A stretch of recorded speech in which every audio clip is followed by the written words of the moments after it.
Now, I know we're in a football weight room, but being an old wrestler and wrestling coach, I just had to make sure we got a strength coach for wrestling in here. And I've been up to visit Cornell. Cornell wrestling, by the way, is one of the best in the country. Yeah, and Jay's a big part of that, getting the kids ready, getting stronger, more athletic. You know, I always train my athletes very similar to that I did with wrestlers as a wrestling coach. Two things I look for: I was going to get them more athletic, and I was going to make them more mentally tough. Those two things together. If you do that, you get them athletic, and then you get them mentally tough, you're going to win a lot. I don't care if it's a tennis player, a swimmer, or whatever it is. But Jay's got some unique things that he's doing, and I want to share with you. I've been up to visit him several times, and in fact, one of the guys I actually coach, Scotty, is on the wrestling staff there. But he does a really good job, and I think you guys will enjoy this. Right?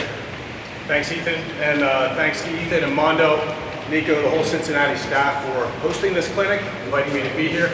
Really excited. Cornell Strength and Conditioning. This will be a show of hands. Who works with wrestling in here? Just want to read the room a little bit. Okay. A lot of what I do is going to apply to everything. I actually have some elements of football programming in here that I use with wrestling. So a lot of this is transferable, right? And so this won't be unique to wrestling, but we'll certainly do a deep dive here with wrestling. Associate AD at Cornell, there's my contact information. Okay, I just put that in there, embrace change, all right? That Coach Nico was just talking about. Gurithica, that's like a common theme we say. Here in Ithaca, winters are harsh. Like Ithaca is not a fun place to be like 9 months out of the year. Right now it's pretty amazing. But this was this week, so I had like 3 days allotted to prepare for this presentation, get all the content I wanted, and nature tried to overtake our facility. Our room went from like 60 degrees up to, you see right there, 90 degrees and 95% humidity. Everything started rusting, pillars were dripping, all metal was just soaking wet. Floor was a disaster. So that's how my week went. Just thought I'd share that with everybody. Paint was coming off our plates. So that's what I want to go home to. So if anyone has any rust cleaning tips, you let me know. I'm going to use the vinegar solution, wire brushes. That's what my next week looks like. And we just flipped our room about 2 years ago, so most of the equipment's pretty good. But those old school steel plates, in comparison to the iron grip, we might have to do iron grip, so I don't have to clean rust next time. All right, but here it is. All right, a little bit about me, Cornell University. So I went there on a 3-year plan. I was hired in 2006. I'm going into my 20th season at Cornell. All right, so I've been there a long time. I don't think I'm going anywhere. I'm fortunate to be there. Again, why have I stayed there? I've had growth opportunities as an individual. Associate head coach in 2010, director in 15, associate AD in 2018. We've gone from 3 strength coaches to 10. I oversee sports nutrition. I've implemented a pretty defined sports science department. We don't have a sports scientist yet, but I'm pretty confident we will before too long. Our staff does a tremendous job managing our sports science initiatives. Master strength coach in 2020. So that's just a little bit about me. So a lot of growth at Cornell. We've been supported by our alumni administration to grow our program to the best of our ability. Cornell in general. We have 37 sports, all right? That's a pretty full plate right there, especially for those early days when it was just myself and 2 other individuals, 3 strength coaches for 37 teams. Fortunately, we're up to 10, and that's about 4 teams per coach, which is what I try to keep our average. 1,200 to 1,300 student athletes. The biggest hurdle, the biggest obstacle we have at Cornell is we have 1 room, all right? It's tremendous, the Community Strength and Conditioning Center. 8,000 square feet, 33 racks, very well equipped with sports science. We have perch, we have force plates, but it's 1 for 37. We have some satellite facilities. Wrestling has a satellite facility in their room, in their building. But again, that's kind of just for like one-off training. Like everyone will train in this room.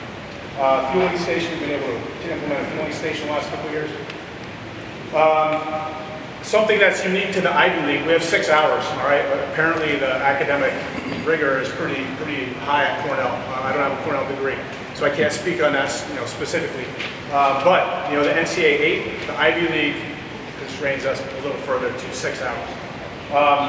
Our student athletes can't compete as grad students, all right? That's pretty relevant because in many ways we're kind of a feeder for sending our kids to graduate school with extra eligibility. Okay, COVID, everyone had multiple years of eligibility. If you have a red shirt, a medical red shirt, a lot of our athletes go elsewhere to play as grad students because they don't have that opportunity. No athletic scholarships, all right? So it's all financial aid based. No athletic scholarships in the Ivy League. So pretty unique league. In some ways that protects us a little bit from NIL, right? So when we get kids, they're not often, it does happen, but they're not always gonna leave a Cornell degree unless they are significantly compensated, which is certainly happening. All right, so Cornell wrestling, let's get into wrestling a little bit. A little bit about our wrestling history. 16 straight top 8 at the NCAA tournament. Never been out of the top 8. I feel very fortunate about that. I hope I can keep that streak going. Watch I say it, next year we'll finish 9th or something. We've had 16 national champions. We've had 2 4-time national champions. There have been 7 total. We've had 2 of them. All right, we've had 58 All-Americans. Okay, so since I've been training. Just to give you guys a snapshot of what I'm going to try to include here. The reason I mentioned some of those, all the rust cleaning. There were some videos I just couldn't capture that I wanted to put in here. A little bit of programming. So I'm just saying this disclaimer now. If you guys need anything programming-wise, I wanted to give some more long-term programming examples. I have that in here, not as thorough as I wanted to. So don't hesitate. My contact information will be in here at the end. Reach out to me. All right, I'll provide some more in-depth programming examples if you guys need it, and I can help in any way. But I'm going to give you my elevator pitch. We'll talk a little bit about the nuances of wrestling, some unique aspects to consider. Genetics, because it's different for wrestling. I think that most other sports, it's a weight cutting sport, so we'll talk about that. Programming, sports science. So those will be the highlights that we try to get into. So let's go to my elevator pitch here, my athlete development model. All right, in the middle is optimal wrestling performance. All right, the bottom, exercise science, sports science on the right, that's team culture on the top and recovery on the left. Everything has to point towards optimizing wrestling performance. Those yellow corners are the pillars, all right? Sports medicine, physical therapy, athletic training, sports nutrition, athletic department, administrative support. We would not be as good as we are if we don't have the support that we do from our alumni, all right? That's vital. And then mental health, sports psychology, and leadership. So those are the people, again, that performance team, all right, that we work closest with on a daily basis to make sure we're all going in the same direction. All right, our mental health and our leadership expert, Greg Shelley, is one of the best at what he does. Aligned thinking equals team trust, right? So all of those units, all of those pillars, we have to have aligned thinking if we're going to achieve team trust. All right, so the bottom, intensity and consistency. You got to work hard, you got to do it every day. We all know this, right? It doesn't matter if it's my program or anyone else in this room, okay? Our teams and our athletes have to work hard, they got to do it every day. Cause adaptation. I love the presentation we just saw, everything Cincinnati did. All right, it's that next level, right? That improved technique, mobility, movement patterns. All right, we have to be technicians in everything we do. It's not your sport, it's the weight room. All right, be a technician at what you do so no injuries happen on our watch. We get the benefit of those exercises. We just do things the right way. All right, and then strength, power, speed. We all know there's a lot that goes into this. That's the quick pitch, it's the elevator pitch. The develop strength, convert to power, optimize speed. Okay. On the right, all right, the sports science side, assessment. What are we assessing? Why are we assessing? We shouldn't be doing something because we saw someone else doing it. Why are we doing it? And what are we going to do once we have that information? So what are we testing? Okay? And then we're going to interpret data and analytics. All right? We test it, we look at it, we interpret it, and it's volume load management. Okay? So this is probably the most important thing, I think, for wrestling right now. Volume and load management. It's all prescribed stress. All right? What are we? We're strength and conditioning coaches. All right? We're stress prescribers. All right? We prescribe stress on a human body, trying to get a very specific outcome. All right? That's a human engineer. All right? Sounds like we should change our title to human engineers.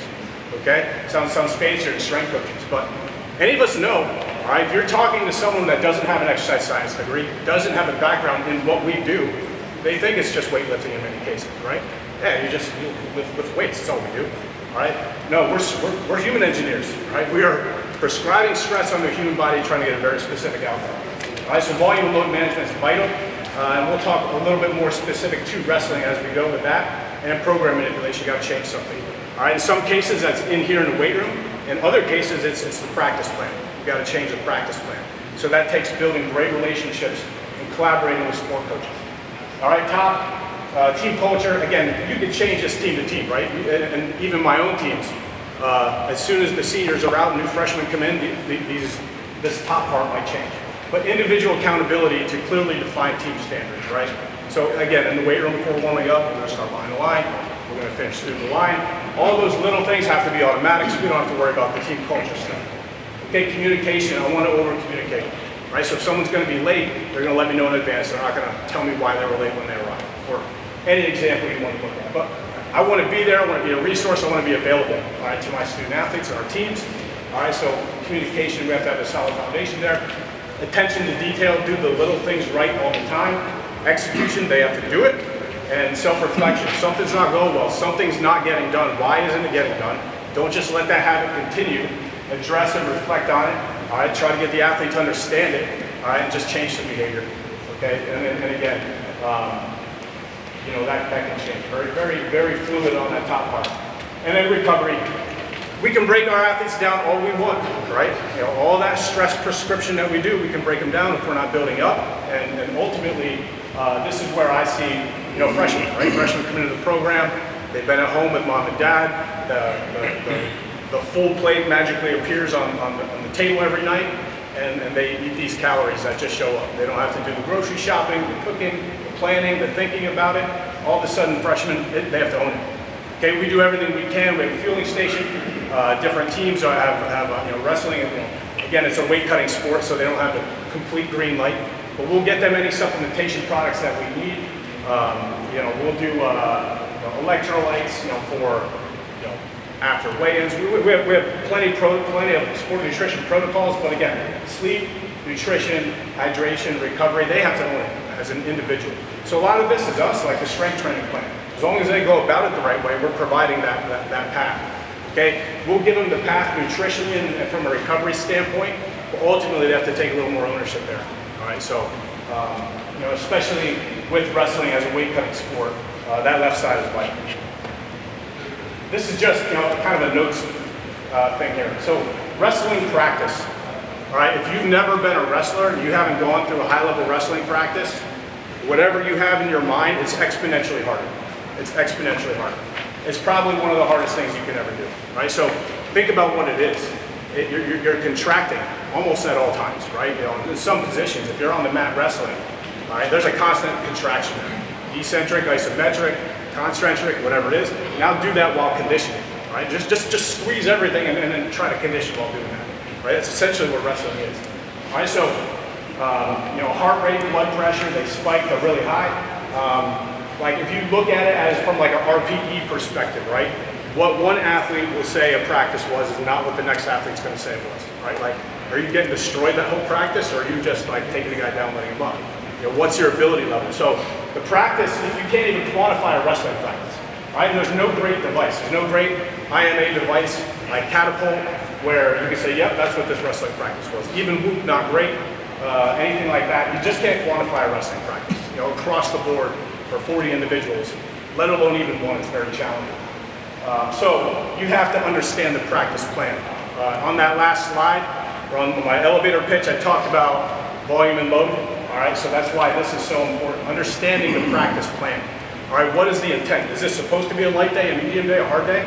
Was it that? How can we ensure that? There's still no great way. Like at Cornell, we still don't have an answer for validating what exactly that practice plan was. Right, so we do things like force plate jumps. We do a lot. We do the best we can. But as a universal standard, as a team, like, hey, today's going to be a medium day, kind of doesn't really exist that way. Wrestling styles create imbalances. Okay, so this is not a one-size-fits-all. You have a lot of wrestlers, like especially like a wrestler who's good in the top position. So if they're on top and they're like throwing their legs in, doing all these funky things with hips, I have a rising sophomore right now, so when he squats, it's like this. All right, he just externally rotates because he's so used to throwing those hips, throwing those legs in. So again, I don't want to enforce that habit. Like he's going to do that on the mat, but I don't want him to do it in the weight room. All right, so breaking bad habits and even things like that, you'll have labral issues. All right, shoulder labrums, hip labrums, knees, necks, backs. All right, something's going to always be banged up, elbows. So you have to know how to adjust. So again, if I have a known like hip labral issue, we're going to squat to 90, but we're not going to go below 90. All right, so if we have shoulder labrum issues, we're going to adjust what we do. All right, so injury adjustments. So when you're making your plan, I like specific injury adjustments. So if I know, hey, this athlete has a torn meniscus, I'll adjust for that specifically for that athlete. All right, but you better have on the workout general adjustments ready to go. All right, because on any given day, and this is something I learned throughout my career, I was spending the entire core lift. And again, wrestling's a pretty large team, 40 athletes, right, to one strength coach. So, if we come in, we warm up, we review the workout. All right, we're benching today or whatever it may be, squatting, power cleaning. Okay, set one. All right, we operate in an organized fashion. I call sets. Next thing you know, I have like a line of 5 or 6 athletes. Like, coach, I have my elbow. Coach, my neck. Any injury you can name it. That's the nature of the beast. Okay, so wrestling practice is tough. They're going to come in with issues, right? That doesn't mean, and they'll see our athletic trainer if it's significant. But again, those are bumps and bruises to these athletes, right? So they're going to come in and just want to adjust it in the moment. So I prefer that they see the athletic trainer, information comes from them. In most cases, that's how it happens, but not in all cases. So at any point in time, I try to have shoulder, knee, back, injury adjustment just ready to go. So I'm not spending my time with those athletes one-on-one while something important to one of our primary lifts for the day. All right, so just make your life easier, give your attention where it should be on the floor versus putting out fires with injury adjustments. Our athletic trainers are also awesome. They'll come to most lifts, so I really appreciate it every time we do. All right, wrestling and genetics. All right, Shrek. Has anyone not seen Shrek? Okay, so on the right, all right, the donkey and the noble steed. Okay, we don't give our athletes potions to turn donkeys into noble steeds. We make them bigger, faster, stronger donkeys, and we optimize that noble steed to make it the biggest, fastest, strongest noble steed. Now, it's fiber type, all right? So again, we don't do biopsies, but you know pretty quickly what the fiber type is of an athlete. You know, how their jumping ability, their strength ability, their speed qualities in the weight room or elsewhere. In wrestling, all fiber types can be successful. Right? If you take that donkey and you put him on a football field, not a lot of positions where they're going to be successful. All right, so again, just reinforcing this. The distance runner, fatigue resistant, can contract all day and not get tired. That could be a superpower in wrestling. All right, in most other sports, if you're not like a distance event swimmer or runner or something like that, in most sports, those athletes aren't going to be successful, right? Like a basketball or football type of setting. All right, so we can use this to our advantage. All right, so right here, there you go. I don't want to call Cam a donkey, even though I would if he's here. I've got a great relationship with him. But Cam's a donkey. All right, Jacob Cardenas is the noble steed. All right, so which athlete are you going to pick? That guy's going to destroy him. Just look at it, right? Just the optics, just the eyeball test. All right. So this is Cam in the national finals, wrestling a kid from Edinburgh. That's very much kind of that Jacob Cardenas look. Very muscle-bound, fast-twitch athlete. Not making me look very good right here in the moment. All right, but Cam's a national champion. Okay, so conditioning was his superpower. He is a fatigue-resistant athlete. So what we have to do, we have to make changes. All right, so we have to get Cam strong enough. All right, strong enough to withstand his opponent's initial force output and strength. All right, and break him and then do what he does best. In this match, I believe, I don't know this definitively, maybe Ethan does because he's definitely the wrestling guru in the room. His opponent called injury time, like I don't know how many times, because he was gassed, he was wiped out. So he kept calling injury time. Maybe he was hurt, I don't know if that was the case, but they changed the rule. So now in wrestling, I believe they changed it after this season. If you call injury time, your opponent gets choice of position. Right, so in most cases, you're going to pick bottom, you're going to get out, you're going to get up there. Okay, so they've actually changed the rule for instances like this, and that enable Cam to use his superpower. All right, but it's everything, and so these are all national champions for us. Most of our national champions have more than one of these. Right, so Gabe is not strength. Gabe on the left, Gabe Dean, hardest working male athlete I've ever coached. A robot in the gym, right? If we could be doing dumbbell row, he's going to do a dumbbell row. He's going to come back. What do I do in the next set? All right, do 10 pounds more. We'll go do it. Okay, what about this? Like, Dave, it's a dumbbell row. You can't figure this one out. Like, I'll help you in any way I can, but he's just a destroyer. He just wants you to tell him what to do, and he does it. So he's a 4-time All-American, 2-time national champion. Strength, super strong, but also powerful, fatigue resistant. He probably hit the genetic lottery in terms of being that Cam Simon, as I just showed you. Fatigue resistant and super strong and powerful. He is everything. Nashon Garrett is power, strength, and speed on the right. Conditioning, Cam Simons, Kyle Digg, four-time national champ for us, proprioception. Kyle's also, again, power cleaning about 305 pounds at 174 pounds of body weight. All right, so he's strong and powerful. Kyle has a lot of things. But proprioception, his ability to feel his body and his opponents in space and control is tremendous. Vito Aruja, speed, very speed-based, and Yanni, flexibility. Yanni on the right is our four-time national champ. You'll see Yanni in a few of our demos here. All right, but it all goes in there. And you gotta be flexible and wrestle through positions. So whatever your quality is, the take-home message here, all right, we can make an athlete successful. All right, so sports science, kind of transitioning a little bit here. We use force plate assessment, okay, this is like our third season of using force plate data, CNS and muscular assessment. In the preseason, we'll jump every Monday. They're generally fresh from the weekend. All right, once we're in season, we jump every Wednesday. So we'll just do a counter movement jump, hands on hips, 3 jumps on the force plate. All right, it's gonna give us some information as to where they're at and where they need to be maybe on Friday or Saturday within 2 to 3 days of competing. All right, if their assessment isn't very good, we need to make some adjustments and kind of evaluate where they're at on the weekend. Again, sometimes we'll jump again. But again, I don't want to overemphasize force plate data. All right, going into a competition. If they're not where they need to be on a Wednesday, we'll certainly implement a recovery protocol, but I don't want to jump them again on the day of competition and have them look at their number and be like, oh, I'm not ready. All right, it doesn't matter at that point. You got to step on it now. All right, we'll look at symmetry. Nordboard, we'll use that for hamstring, strength, and symmetry. That's only a couple times a year test that we do. But we have some numbers we like our lower weights, middle weights, upper weights to be, and that's just protective, right? We don't overanalyze the Nordboard data. Your hamstrings are strong, or they're not quite where we want to be. We either get them stronger or we don't worry about it. All right, velocity-based strength training, we use perch. All right, so we'll assess readiness and recovery. We'll auto-regulate. So again, I don't want to overemphasize too much of the exercise science components here, but again, you know there are days you walk in the gym, right, you feel like Superman, other days not so much. All right, so it's just regulating to where you are that day. 1 rep max, and where you're at can fluctuate by about 15% daily. All right, even that's like somewhat variable.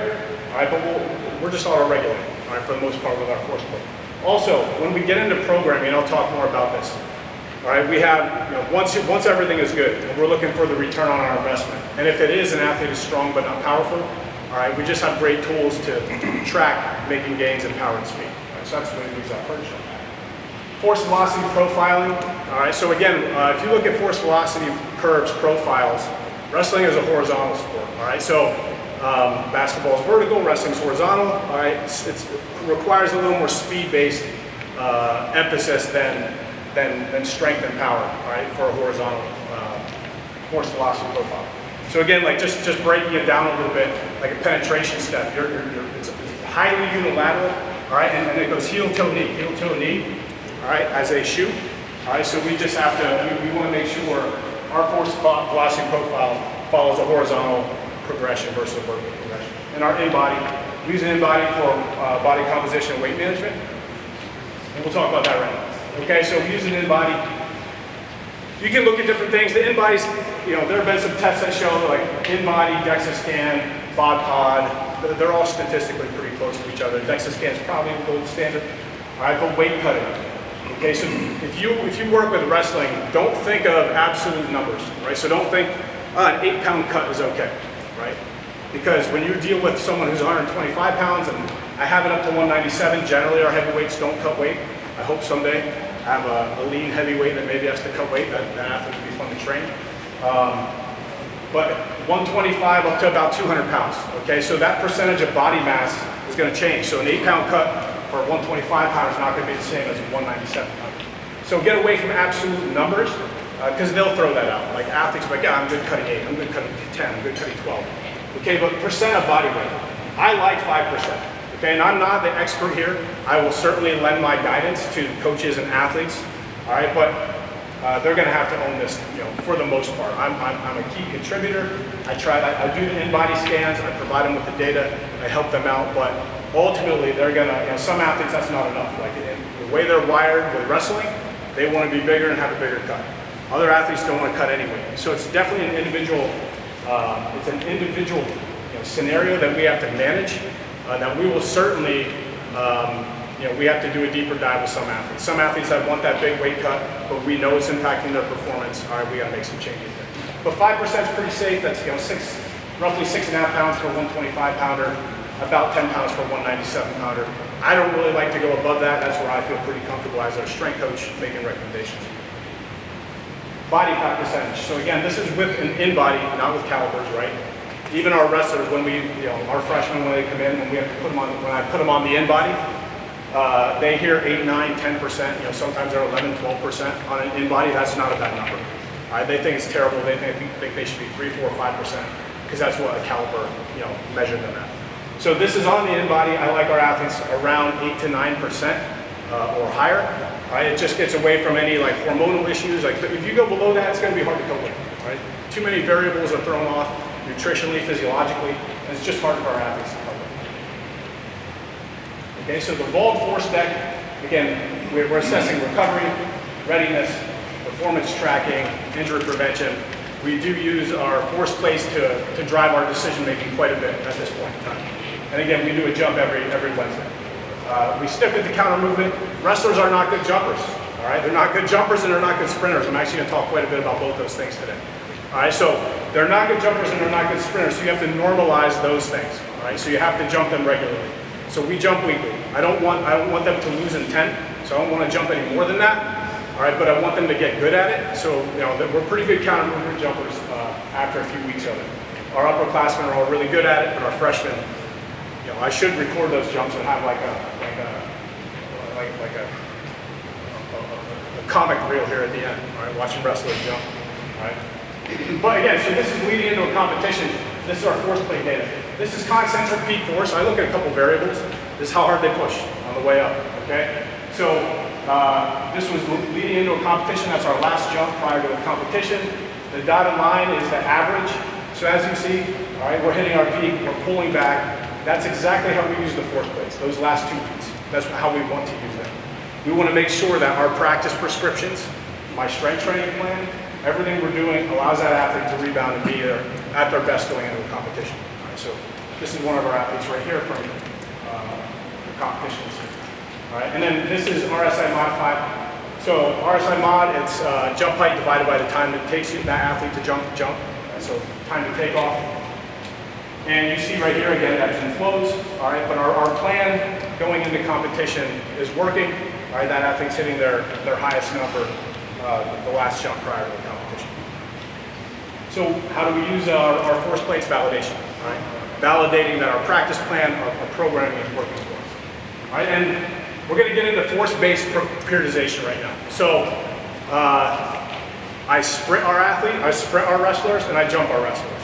Okay. So Ryan Grubbs, he's the director of reconditioning and return football and speed with the Houston Texans. If you are interested in physics-based programming, all right, look up Ryan Grubbs. And also, a lot of the elements, if you read the book Force is King by Matt Van Dyke, who's also the director of sports science at the Houston's, or with the Texans. Two great resources. So Force is King is an excellent book. Ryan Grubbs puts his spin on some of those force elements and applications. It's something that's influenced the way I train and periodize probably over the last 2 years. All right, so it starts with the plyo progression. So again, if I'm building a program, all right, hey, season ended, we got to write the program for next year. All right, where am I going to start?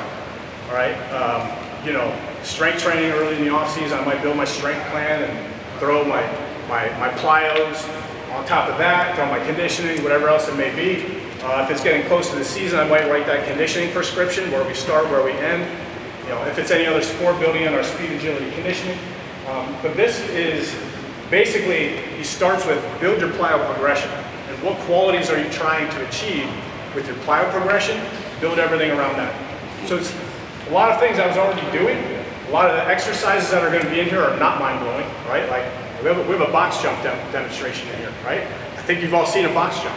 But it's how to look at it and how to go through this process from slow force production to high force production to fast force production to reactive force production, right? So again, it's physics. If we're looking at that, and that's the highest return on our investment, is force production.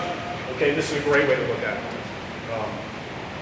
So again, they're slow force to fast force. And again, slow force. Let's break this down a little bit further. Okay, why do we want to focus on slow force? All right, you're going to cause, now he has a little too fast in this one. And then a dumbbell drop jump. This is almost high, and sometimes I use this as a high force exercise. I tend to put it in a fast force exercise. I'll use a split jump. I'm giving my next one away. I'll use a split jump as a higher unilateral. But a drop jump, he's gonna split aggressively and drop into that catch position. Redirect. And that's actually one of Yanni's most common flaws he does in the weight room. He likes that close stance because of the way he wrestles. Like I'm always telling him to open up a little more with this split. All right, but drop aggressively, jump, land in neutral.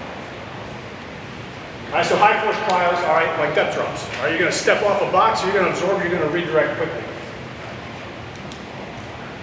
I make them switch which foot they step with. I just don't like them stepping the same foot every time, so I'll go right, left. All right, he's a little slow off the floor there. Again, you have to work out, but get off that floor quick. Absorb it, get off that floor as quick as you can. And then a dumbbell split jump for a higher force plyo. All right, so pick up those legs, split, jump as high as you can. Again, you see he doesn't want to open up, especially under fatigue. He likes that close, narrow stance. All right, but do that aggressively, do that fast, get as high as you can. And then reactive force. So this, I actually use this not so much as a plyo, but more as like a weight room supplementary exercise. When we get into reactive force, short ground contact times, incorporate three-dimensional movements. All right, this is where wrestling I don't do as much. They're not that three-dimensional. When they wrestle, they do. But in terms of their running and training, with me in the weight room, I don't do as many three-dimensional movements as I would for a field sport or a court sport or any of those. Okay, but bilateral plyos. Low hurdle jumps, so just short hurdles, you get off that ground quick.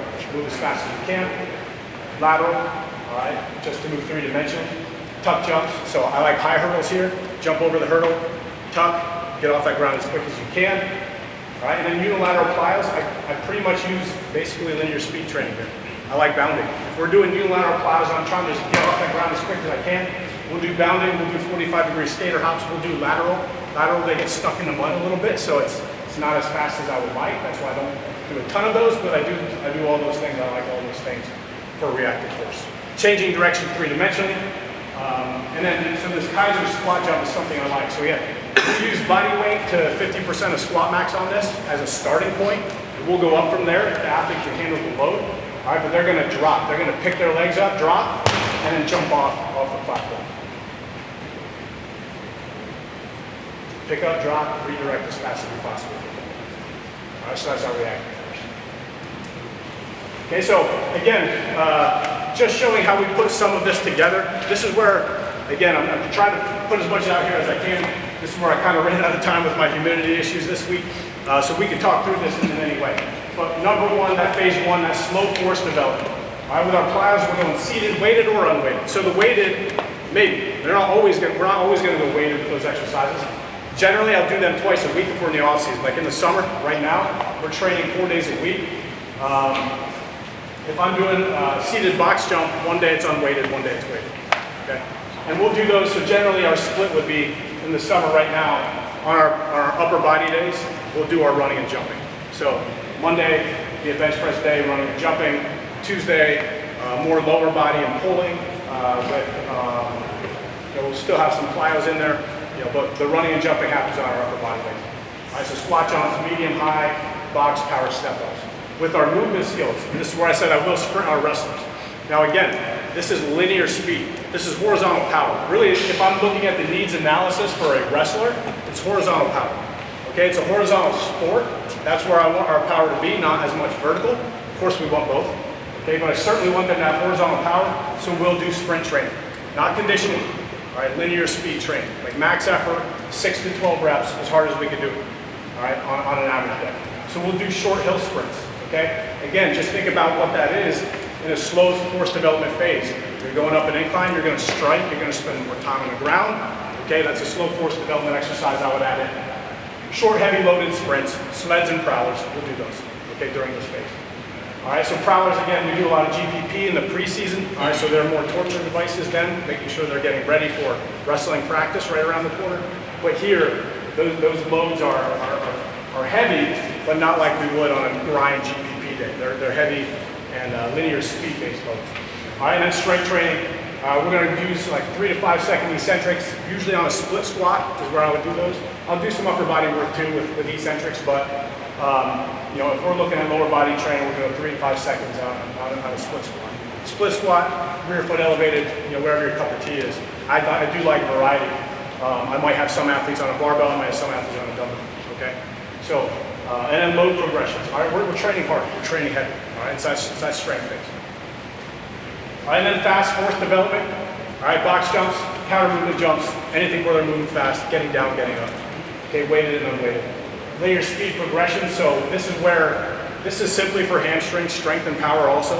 I start linear speed distance progression. Start with 10s and 20s, go 10s, 20s, 30s, go 10s, 20s, 30s, 40s. We just increase our distance, making sure we're not going to pop a hamstring somewhere along the way with this progression. And again, a lot of this stuff is, again, we're going to be in like the 6 to 12, you know, maybe 16 reps of linear speed with plenty of recovery, 2-3 minute recovery in between, so they can go max out. That's a hard part with wrestling. Everything wrestlers want to do, whether it's speed agility work, whether it's in a weight room, like they just want to go. Calm down, wait, we need more rest. You cannot possibly give your best. It's been 30 seconds. All right, they want to do this in between. They're doing this, they're hitting shots, like, calm down. All right, if you're trying to get stronger, if you're that athlete who has to develop strength, chill out. All right, be ready, get locked in, and have intensity under the bar, but don't burn 50 calories in between every second. So wrestling is a unique beast. Again, coming back to the fast force development. Band tension is a huge part of this kind of programming, right? Band tension, chains, but I like bands for when we're really accelerating weights. I do prefer bands over chains. So we'll go like 50 to 70% loads, 25% of that weight has band tension, right? It's hard to follow this for 40 athletes, right? So if I'm working with a smaller group, especially in the summer, we get really precise with this. If I have 40 athletes, it might not be exactly 25% band tension. It might be purple band for this group, green band for this group, blue band for another. Then we go to high force. Okay, so depth drops, hurdle jumps, anything where we're getting off the ground quick. Absorbing force also along the way. Linear speed distance progression, so our distance are increasing. Again, that's hamstring strength and power. Bounding backside mechanics, we do some light run rockets. So when we implement the run rocket, which is it's basically just resisted running, right? So it's a variation to a sled. I'll bound with the run rocket in this phase. Okay, I don't want the run rocket to be so heavy that it really alters their movement. The run rocket should allow our athletes to maintain that lean position a little bit longer. Okay, and backside mechanics, I break down, and again, I work with a lot of sports, right? Wrestling is one of them, but throughout my career, football, I currently work with basketball, field hockey, baseball, softball. We have 37 at Cornell. I've worked with a lot of them. I like breaking linear speed down, and this is a quick shout out to my mentor, Jeff Connors. Okay, so he was at UNC. I was at UNC under Jeff Connors, and also East Carolina. He's retired, but back in the when I was with him in the 2000s, I think he was one of the best speed strength coaches out there. Tremendous. I took so much speed training knowledge from him. But backside mechanics, you have front side mechanics, ground contact to recovery, and backside from recovery, putting that foot into the ground, all right, and transferring that power. So I focus on backside mechanics. This is something I see a lot of with athletes that aren't good at sprinting, like wrestlers, or just athletes who have bad habits. Even football, our football athletes at Cornell anyway, they strike and recover. They want to be front side dominant, so they strike and they pick it up. They don't transfer that power into the ground, okay? So I want our athletes to maximize those backside mechanics in this force production model. Right? So they have to put that foot into the ground, push their body horizontally, all right, and propel their body. All right? So they have to do things the right way. They have to apply that force. That's what this program is all about. Okay, so right here in this phase, we get into that high force development, bounding backside mechanics run rocket. So bounding, again, hammer that ground, propel your body forward, all right, maintain it. All right, get some hang time in the air. If you do it right, if you do it with force, you should have some hang time. Then you got to hammer the ground again really quick. Okay, so I like incorporating bounding into my high force development phase. And focusing on backside mechanics, I like the run rocket for that. In the weight room, 30 to 50% loads, heavier band tension. All right, so now we're really popping those movements. All right, I do things where, this is where I didn't get, I wanted to get some footage of this. We'll do banded single leg exercises, all right, where it's real aggressive. Like they're almost picking that leg up unilaterally, slamming it in the ground, redirected, okay? So you can get creative with this, following these models. Just know what you're trying to achieve in each phase. And then reactive. Quite honestly, in the collegiate setting, you know, if you look at Ryan Grubbs and the things he does, you know, with the NFL, they're not constrained by the academic calendar. So what I try to do, because I have shorter windows, summer's the great time because I can just, you know, write whatever plan I want. But when I have the athletes in the preseason, all right, I kind of set this reactive development to start when they start practice. Generally, that's what practice is. It's three-dimensional. All right, so I'll hit that reactive phase like a week or two before practice, but then that takes them to practice because that's what they're going to do. They're going to be three-dimensional in a reactive way. So again, at that point, like we'd start pulling back, you know, the distance running. We're not going to do a lot of that once they're in season. So once wrestling is in season, I'm not sprinting them all the time. Those qualities have been developed. You know, that's about wrestling. And as we go through this, so how long would I make each phase here? Like 2 to 4 weeks, you know, 2 to 4 weeks depending on the time I have. And they'll overlap. So it's not like I just, you know, when we're done with slow force development, we don't do that anymore. Right? I'll overlap for a period of time.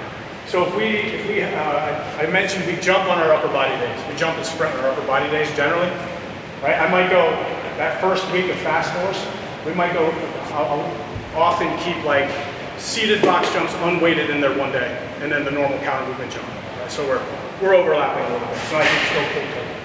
And also along the way, so if this is a pure force production model, and I want to run this with everybody, which I've done, I usually do in the summer, I'll stick to this plan.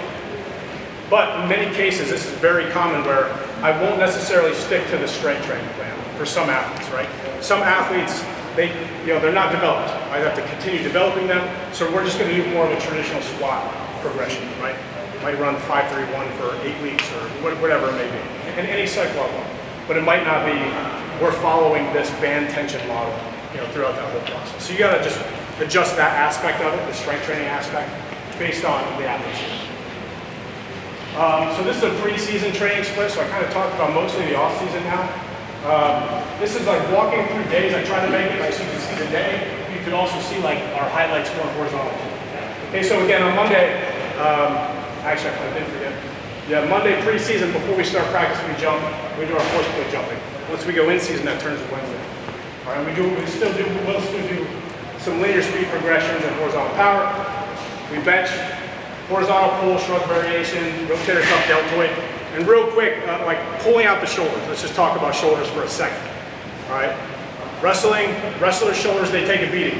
Okay, torn labrums, like if you look at everybody, someone probably has a slight tear in their labrum, like probably almost a high percentage of your team. But you can press, from my perspective, you press, you raise, you rotate, you stabilize. Right? Those are the things you can do. But specific to the shoulders, you got to watch the extended position. So when athletes get in on a shot and they get sprawled on, all right, they don't feel real comfortable right here. Okay, so you have to make sure athletes have stability overhead, right, in wrestling. So anaerobic conditioning, they'll do that with the sport coaches, but they do a sprint conditioning day on Tuesdays. Plyo progressions, Olympic complex, clean complex, overhead press, overhead pull, shoulder raises. You can see what we have here, and I can send this out too. But that's our split. We split the 4-day guys, so right now what you're looking at is a 3-day and a 4-day. Everybody does the same workout Monday, Wednesday. And I just split the 3 and 4-day on that Friday, Saturday. Okay, so Friday is day 3 for the 3-day guys. We will do GPP on Friday, so we're in our turf room doing prowlers, ropes, you know, whatever torture session I could put together. The coaches are happy with that. It's not that bad. We don't do a lot of circuit training. You know, you'll still see some programs do a lot of circuit training. We do a grip circuit on Wednesday, especially when you're in the top position. You got to hold on to someone. All right, you get that minute, you get an extra point. So we do a lot of pulling. A lot of times in the fashion of a grip circuit on Wednesday. We do our GPP on Friday, but that's really the only circuit type of events we have. And the 4-day guys are split. They have a little better Friday than the 3-day because they just do upper body lifting, the GPP circuit, and then they'll do legs on Saturday. They'll do their lower body. This is pre-season, changes a little bit, but you know, same concept. and in-season periodization. So just talking about this really quickly.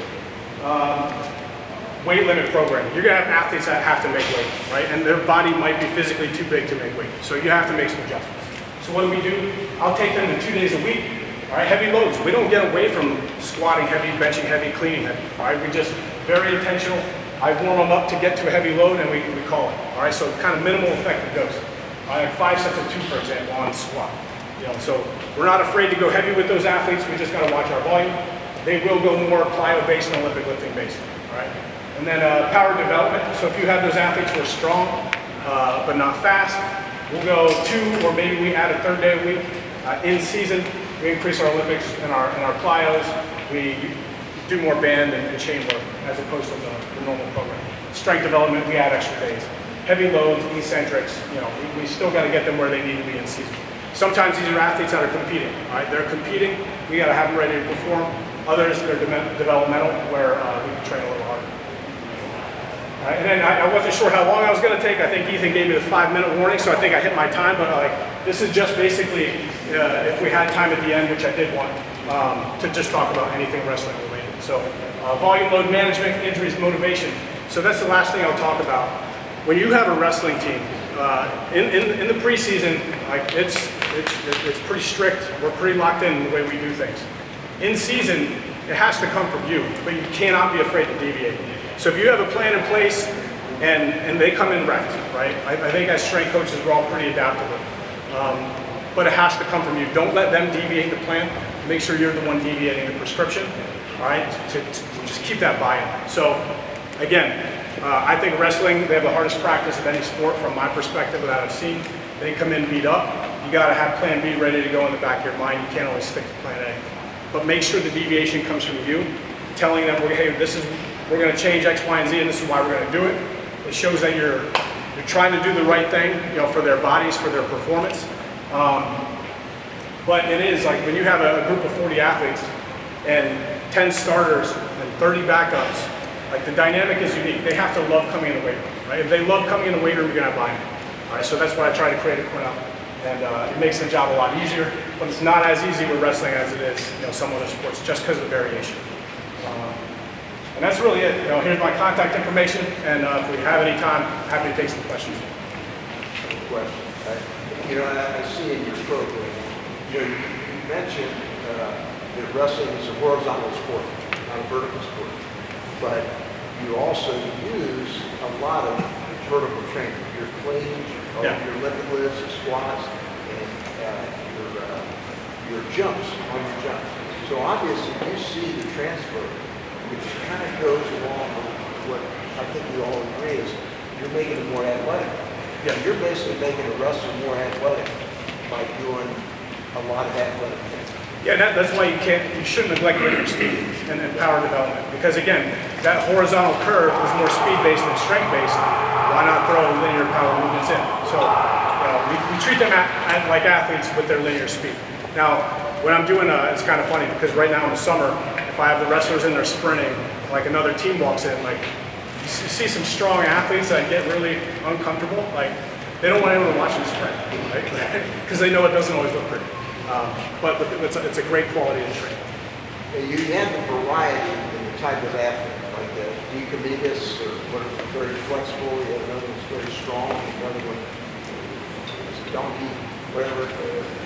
When you assess them, are you actually going to the practices to watch the practices and the wrestling matches, or is it just a conversation that you have with your coaches? Yeah, I watch a lot of wrestling. So, and it's not only like their physical abilities, right? Like technically, what are they trying to do? Are they someone who likes to get in the top position and wear someone out? All right, we can make them stronger in that area if they need to be, through training. Or that might be something we don't have to worry about because they already do it so well. It's finding that strength weakness and finding the highest return on investment. And wrestling is a broad spectrum, 125 to heavyweight, fatigue resistant or high force producing, a lot of needs. One other question, if you don't mind, is that your wrestling coach, you're doing your jump, your testing, is your coach modifying the practice does he periodize like you would throughout the season? Like Yeah, the practice getting shorter? Or, yeah, so we have weekly meetings every Monday. We talk about the practice plan. That's why without that device, right, without that like measurable for wrestling, you got to talk practice plan. So I'm in on that practice plan discussion every day. And then, you know, the guys will come in, like, they're like, yeah, it was not that. It was harder. And then I'll say, hey, I heard it was hard yesterday. Should we change it? So it is very organic, and it's a pretty vital piece. Coming down the stretch, Coach Gray, who's actually one of my athletes, he's an All-American, so I coach our current head coach, makes it easier. But yeah, he's all in with the course plate, you know, following the course plate data. Someone's not where they need to be, changing the practice plan. Simon Ruiz, freshman All-American for us, training himself into the ground. Like his force plate data was just on a nosedive. We gave him a day off a week, and you know, he's an All-American. For your go-to, you mentioned shoulder stability specifically for wrestling. What are my go-tos? I like everything. I like that extended position, especially. So I like kneeling shoulder stability. When you kneel, you get really flat. All right. And then you elevate your knees. So like that one, we'll do that for time. Overhead waiter walks, you know, all that stuff. We dumbbell snatch, so I like going overhead, the overhead press for those reasons. And another thing that actually like they feel really good about, like you're addressing the kneel, go head down, get really flat with that back position, elevate, and then just elevate right here. And you can do that like 2.5 to 5 pounds. That's a really excellent exercise. But I hammer the post belt, just a lot of post belt. With all the strength and power development and then testing that you might do for that work, do you do any evaluation on work capacity? Like you mentioned you train it. Is there anything you do to evaluate? For work capacity? Yeah, like just anything like that. So that's kind of the eyeball test and what Ethan was saying, like practice and wrestling matches. Okay. Right? Like, are they fatiguing? Are they fading? Can they get through? You know, and that's the prescription. So again, the hard part there is, especially with wrestling, are you doing too much or not enough? Because they kind of look the same. Right? Overtraining, it's going to look like they're out of shape. Like, you know, and some our coach is pretty good about it. But I've certainly had discussions with wrestling coaches. Like, he's out of shape. I'm like, when did he get out of shape? Like, yes, he looks out of shape, but he's overtrained. Okay, so it's a hard thing to spot, and that's where you kind of have to be the resident professional in that area and to try to influence decision making. You know, in our roles as strength coaches, going to the coach and saying, hey, like, it's highly likely he's out of shape. He's overtrained. What can we change? It's all changing variables. That's why I said that was the most important part. Program manipulation, changing variables. Any other questions? All right.